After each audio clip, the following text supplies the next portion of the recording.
Dans cette vidéo, je vais voir avec vous les questions qui sont interdites par le jury.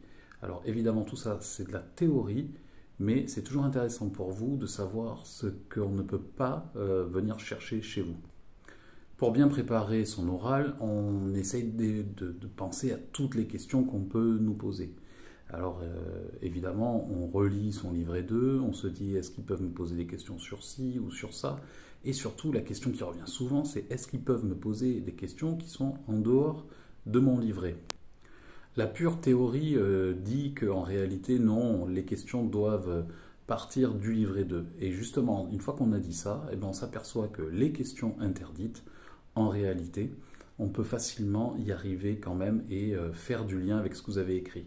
Donc, les questions qu'on ne peut pas vous poser, il y en a quelques-unes, en fait, il y a un type surtout de questions que je vais évoquer avec vous là dans cette vidéo, mais en réalité, je vais aussi vous démontrer qu'il est tout à fait possible de vous poser des questions en réalité théoriques, sur de la théorie, alors que vous ne l'avez pas évoqué directement dans votre livret 2.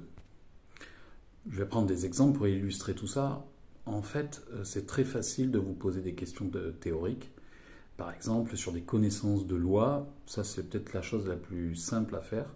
C'est-à-dire que, imaginez-vous, vous n'avez pas évoqué la loi 2002 dans votre écrit. Bon, déjà, c'est préoccupant si vous n'avez jamais abordé ça. Franchement, déjà, ça part très mal. Mais on va partir du principe que la loi n'apparaît pas dans votre écrit. Mais vous avez évoqué la notion, l'idée de projet, d'accord, et de mettre au centre du projet la personne concernée, la personne qu'on accompagne. Mais là, ça va être très simple, en fait, de reprendre ces mots que vous avez, vous, mis dans votre écrit et de dire, mais il y a une loi par rapport à ça qui met l'usager au centre. Est-ce que vous la connaissez, par exemple? Est-ce que vous en connaissez une? Tout simplement. Et là, ben, si vous ne répondez pas la loi 2002, par exemple, vous êtes plutôt mal. Et inversement, vous avez parlé, vous avez évoqué la loi 2002 pour parler du projet, par exemple, de comment, dans votre méthodologie de projet, ben, vous essayez de mettre au centre, d'impliquer la personne dans l'écriture, dans la conception du projet. Très bien. On peut aussi, à partir du moment où vous avez nommé la loi 2002, de vous dire la loi 2002, elle développe des outils, quels sont-ils? Si jamais vous ne les savez pas, ben c'est une manière aussi de vous poser une question théorique. Donc vous voyez qu'à partir du moment où vous évoquez un sujet, même éloigné, on peut le raccorder à de la théorie. Donc cette réglementation où en fait on dit que le jury en théorie ne peut pas poser de questions sur des sujets qui n'apparaissent pas dans le livret 2, bien souvent en fait on peut faire du lien et quand même aller vous poser des questions un petit peu théoriques sur vos connaissances du métier. La question ou les questions interdites qui sont vraiment là, de mon point de vue, complètement hors réglementation, puisque je vous le dis quand je suis à chaque fois, à chaque session donc que je suis membre de jury, on nous rappelle à tous les membres de jury, en théorie, alors après je ne sais pas comment ça se passe dans toutes les académies, mais en tout cas là où je travaille, on nous rappelle les règles, c'est-à-dire le temps qu'on a, que le candidat a pour passer sa présentation, le temps d'échange, enfin tout ça, tout est réglementé. Et on nous rappelle aussi qu'on ne doit pas poser des questions qui sont vraiment très éloignées du livret 2. Donc par exemple, comme question de mon point de vue qui est vraiment interdite, c'est la question par exemple sur un secteur ou sur un public que vous ne connaîtriez pas. Par exemple, je ne sais pas, vous avez toujours travaillé dans le médico-social, comme c'est bien souvent le cas, et puis à un moment donné on va vous demander, je ne sais pas moi, des connaissances sur le public des personnes SDF par exemple. Si vous n'avez aucune connaissance, cette question, pour moi, c'est vraiment une question piège. Et c'est le genre de question qui nous est demandé de ne pas poser. Donc, entre guillemets, interdite, parce que c'est vraiment essayer de piéger le candidat, d'aller le chercher sur un sujet qu'il ne maîtrise pas, et en plus de lui demander peut-être des connaissances et c'est pas du tout justifié. Le livret 2 n'abordera a priori, si on parle du médico-social avec un public donc en situation de handicap par exemple, ben, ça n'a rien à voir avec quelqu'un qui vit dans la rue et qui peut-être ne veut pas se faire accompagner ou peu importe.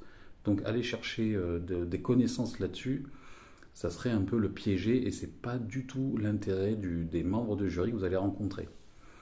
L'évaluation, c'est fait pour vous donner de la valeur, donc le jury doit être bienveillant. Dans la grande majorité des cas, vous rencontrerez des membres de jury qui sont vraiment agréables, bienveillants. Vous aurez l'impression d'avoir un échange entre collègues. Évidemment, vous êtes là, il y a un enjeu. C'est vous qui avez le trac et pas eux, on est bien d'accord. En attendant, ça sera plutôt détendu et les personnes sont plutôt là pour voilà, donner de la valeur à vos compétences. On va rechercher vos compétences. D'ailleurs, ça j'en profite pour vous rappeler ça, c'est que si on vous pose des questions toujours sur le même sujet, c'est pas pour vous embêter, c'est parce qu'on veut vous faire dire, on veut vous faire sortir, évoquer vos compétences. On veut les voir apparaître. Et si dans vos réponses, la réponse n'est pas suffisante, en fait, on va réinsister sur le sujet en question. Et donc, c'est pour vous faire dire des choses. Donc, c'est pas pour vous embêter. C'est pas pour. Voilà, c'est pas. Il n'y a pas le bon flic et le mauvais flic. Avec ce membre de jury, lui, il insistait tout le temps sur ce point. C'est parce que peut-être vous ne sortez pas ce qui est attendu. Donc, essayez très vite, pendant l'oral, d'essayer de comprendre ce qu'on veut vous faire dire. Et puis, développez-le. Voilà. Donc après les questions interdites, comme je viens de le dire, il y en a, on va dire, pour moi c'est le type que je viens d'évoquer. Et sinon, tout le reste, les autres types de questions, il y en a deux principalement. Ce sont des questions basées très précisément sur votre livret. Exemple, vous avez évoqué, je ne sais pas, avec telle personne accompagnée que vous avez nommée, et on va vous demander, vous avez dit, fait ça, est-ce que vous n'auriez pas pu faire autre chose, ou est-ce que, peu importe. En tout cas, on va vous poser des questions sur la situation très précise. Et puis aussi, on peut parler d'autres choses, c'est-à-dire qu'on peut partir de votre livret et puis évoquer un concept, c'est-à-dire la gestion de conflits, si jamais il y a eu un conflit, si dans votre situation, vous vous êtes pris la tête avec une personne accompagnée, que vous expliquez l'évolution de la relation, par exemple, si on est dans le DC1, on peut tout à fait essayer d'aller vous poser des questions aussi sur à quoi ça vous fait penser. En tout cas, essayer de vous tirer, entre guillemets, les vers du nez pour aller chercher vos compétences. Donc, il y a des questions, on va dire, très précises sur le livret, et puis il peut y avoir des questions très généralistes, du style, vous venez de tel métier, on le voit parce que ça apparaît dans votre livret 2, vous voulez maintenant faire valider donc le diplôme d'ES, pourquoi ? D'où ça vient ? Quelle est la différence en compétences entre les deux métiers ? Vous voyez, ce sont des questions qui déjà s'éloignent un peu plus de votre livret 2, même si c'est évoqué, et donc du coup, vous pouvez avoir ce genre de questions. Donc il y a des questions générales et des questions précises. Les questions interdites, c'est vraiment très rare, et pensez à ça, le jury veut être, la plupart du temps, vraiment bienveillant. Après, c'est la VAE, on le sait, il y a parfois des exceptions, donc il faut aussi que vous vous prépariez un petit peu à tout.